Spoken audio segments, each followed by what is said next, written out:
आंबा कर वगैरे सगळं मोजलेलं आहे त्याच्यात. मोजून सगळं पूर्ण अहवाल प्रांतापर्यंत गेलेलं आहे, सगळं झालं ना. अचानकच आता यांनी सांगितलं की रोड कॅन्सल होतोय आणि दुसरीकडून जाणार आहे. जायचं काय कारण, विरोधच नाही आमचा कोणाचा. आज आटपाडी तालुक्यातला नाही, कवठेमंकाळ नाही, तासगाव नाही, मिरज नाही, सगळे शेतकरी इथं आहेत. आता सोलापूरचे आहेत, सांगली, आता कोल्हापूरच्या इथले शेतकरी आहेत.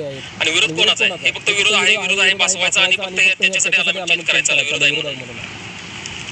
तुमचे मोर्चे परवा सांगलीत मोर्चा निघाला, त्याचा काही तुम्ही आढावा घेतला? कोण शेतकरी होते, काय त्याच्यात शेतकरी कोणच नव्हतं. आम्ही त्या दिवशी बघितलंय, आम्ही त्याच्यात इथले प्रॉपर शेतकऱ्यांना विचारलं, ते म्हटले आपल्यातले कोणच नाही. हे फक्त 500 रुपये 300 रुपये हजेरी लोक देऊन घेऊन येतात, बैलगाड्या वगैरे भाड्याने घेऊन यायचं, हा विरोध आहे म्हणून सांगायचं. विरोध कुठंच नाही. राजू शेट्टी साहेब सांगतात तर त्यांच्या मतदारसंघात इथले शेतकरी तिथलेच आहेत ना, त्यांच्या याच्यावरती इथले मतदारसंघात इथं कुठं विरोध आहे? विरोध कुठं आहे सांगा की तुम्ही. आता लोक आहेत, असेल 5-10% असेल, आम्ही काय नाही म्हणत नाही, पण तेवढ्यासाठी तुम्ही जर पूर्ण एवढा मोठा विकासाचा रोड जर कॅन्सल करत असाल तर कसं विकास होणार? तुम्ही सांगलीवाडी भागातला आहात, तुमचं काय म्हणणं आहे? तुमची